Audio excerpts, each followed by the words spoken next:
آخرکار سربلند خان نے شادی کر ہی لی ہے زرمالہ سے، اور زرمالہ کا اصل نام ربیہ بھی سب کے سامنے آ گیا ہے، کیونکہ یہ تو سوراب نے سوچا تھا کہ جب وہ سربلند خان کو رنگے ہاتھوں پکڑ لے گا تو سب سربلند خان کو سزا دے دیں گے، کیونکہ یہ ایک لڑکی کے ساتھ اتنی راتیں گزار چکا ہے، اسی لیے سارے سردار مل کے اس کو سزا دینے کا فیصلہ کر دیں گے۔ لیکن سوراب لالہ کو یہ نہیں پتا تھا کہ اس کے حق میں ہی فیصلہ ہو جائے گا۔ سب نے فیصلہ کیا تھا کہ وہ شادی کروا دیں گے زرمالہ کی اور سربلند سردار کی، اس طرح سے بدنامی بھی نہیں ہوگی، اور سب کو اپنے سردار پہ اتنا بھروسہ تھا کہ سب نے آنکھیں بند کر کے اپنے سردار کا یقین کر لیا اور یہ کہا کہ سربلند خان ہمیں آپ پہ بہت اعتبار ہے اور ہم جانتے ہیں کہ آپ ایسے گھٹیا حرکت کبھی بھی نہیں کر سکتے، اور ہم مدثر صاحب کو بھی بہت اچھے سے جانتے تھے، بس ہمیں تو اس بات کا دکھ تھا کہ آپ ہمیں بتا دیتے کہ مدثر صاحب کے ساتھ اتنی زیادتی ہوئی ہے اور اب ہم سب مل کے ان کے قاتل کا بدلہ لے لیں گے۔ اتنے میں سوراب کی تو آنکھیں کھلی کی کھلی رہ جاتی ہیں۔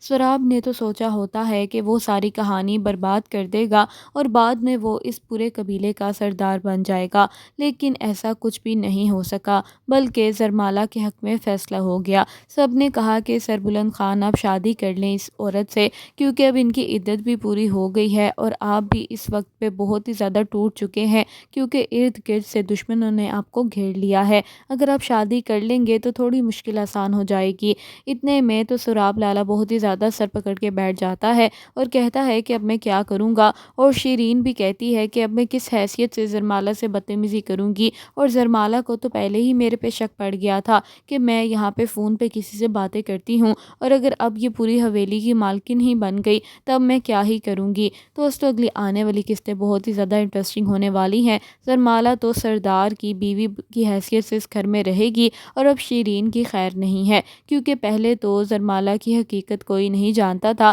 اور سب اس کو ہلکے میں لیتے تھے اور اس گھر کا مہمان سمجھتے تھے، لیکن اب زرمالہ مہمان نہیں بلکہ مدثر کی بیوہ بھی نہیں، سربلند خان کی بیوی کی حیثیت سے اس گھر میں رہے گی۔ سربلند خان نے کہہ دیا ہے کہ ربیہ آپ نے آنکھیں کھلی کی کھلی رکھنی ہے اور دیکھنا ہے کہ شیرین کہاں جاتی ہے، کس سے ملتی ہے اور کس سے بات کرتی ہے۔ اب آپ میری بیوی ہیں، اب آپ کو کوئی بھی ڈر خوف نہیں ہے، اب آپ کھلے راستے سے جا سکتی ہیں، جب دل چاہے اس کے کمرے میں جایا کریں اور دیکھا کریں کہ یہ کس سے باتیں کرتی ہے اور آخر یہ کیا ہی کھچڑی پکا رہی ہے۔ جس کے جواب میں ربیہ کہتی ہے کہ سربلند میں نے تو کبھی سوچا بھی نہیں تھا کہ ہم دونوں کا نکاح ہو جائے گا اور ہم دونوں میاں بیوی بن جائیں گے، لیکن جو قدرت کو منظور تھا وہی ہوا ہے۔ سربلند خان نے بھی کہا ہے کہ ربیہ میں آپ سے وعدہ کرتا ہوں کہ میں آپ کے ماموں تک آپ کو ضرور پہنچاؤں گا اور آپ کا جو چھوٹا بھائی ہے اسے بھی آپ کو ملواؤں گا بہت جلد، لیکن ابھی یہ ممکن نہیں ہے۔ جو آپ کے دشمن ہیں وہ بھی آپ کو ہی ڈھونڈ رہے ہیں اور جو میرے دشمن ہیں وہ بھی مجھے ہی ڈھونڈ رہے ہیں،